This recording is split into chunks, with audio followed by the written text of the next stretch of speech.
একবারের কথা, মদিনার সোনালি বালুর উপর সূর্য ডুবে যাচ্ছে। বাজারে লোকজনের ভিড়, উটের ডাক, মশলার গন্ধ মিশে আছে বাতাসে।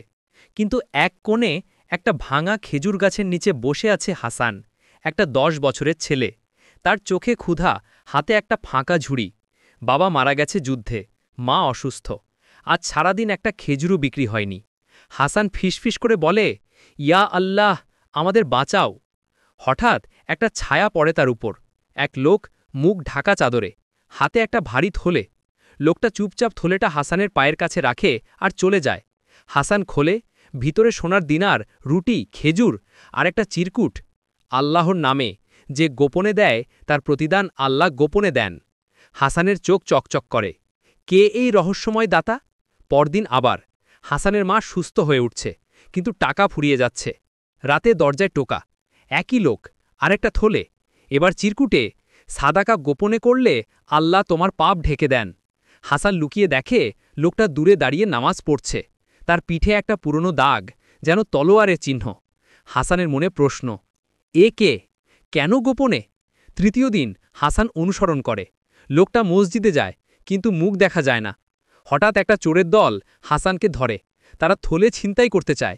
হাসান চিৎকার করে বলে, সাহায্য করো। রহস্যময় লোকটা ঘুরে দাঁড়ায়। তার চাদর খসে পড়ে। সবাই চমকে ওঠে। এ তো আবু বকর সিদ্দিক রাদিয়াল্লাহ, খলিফা নিজে। চোরেরা ভয় পালায়।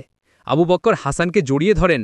বাবা, আমি রাসূল সাল্লাল্লাহু আলাইহি সাল্লামের সাহাবী। তিনি শিখিয়েছেন, সাদাকা আগুন নিভিয়ে দেয় যেমন পানি নিভায়। আমি গোপনে দিই, কারণ আল্লাহ বলেছেন, যদি তোমরা গোপনে দান করো তা তোমাদের জন্য উত্তম। সূরা বাকারা 271। প্রকাশ্য দানের লোকে প্রশংসা করে, কিন্তু গোপন দানে শুধু আল্লাহ দেখেন, আর তার প্রতিদান সবচেয়ে বড়। হাসানের চোখ অশ্রু। কিন্তু আপনি খলিফা, সবাই আপনাকে চেনে। আবু বকর হাসেন। ঠিক তাই, তাই গোপন রাখি। একবার এক গরিবকে দিয়েছিলাম, সে বলেছিল, কে দিল? আমি বলিনি। পরে জানতে পারি সেই দান তার জীবন বাঁচিয়েছে। আল্লাহ আমার সম্পদ বাড়িয়ে দিয়েছেন, কারণ গোপন দান শয়তানকে দূর করে। হঠাৎ একটা বিস্ময়কর ঘটনা। হাসানের ঝুড়িতে একটা সোনার মুদ্রা পড়ে আকাশ থেকে। সবাই দেখে। আবু বকর বলেন, দেখো, আল্লাহর ফেরেশতা এসেছে।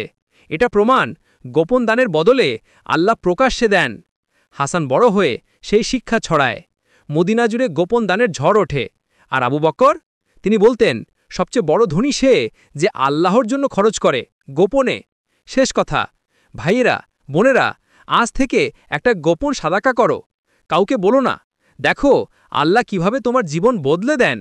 কুরআন বলে, তোমরা যা কিছু ব্যয় করো আল্লাহ তার চেয়ে উত্তম প্রতিদান দিবেন। সূরা সাবা 39। শেয়ার করো, লাইক করো আর গোপনে দান করো। আল্লাহ হাফেজ।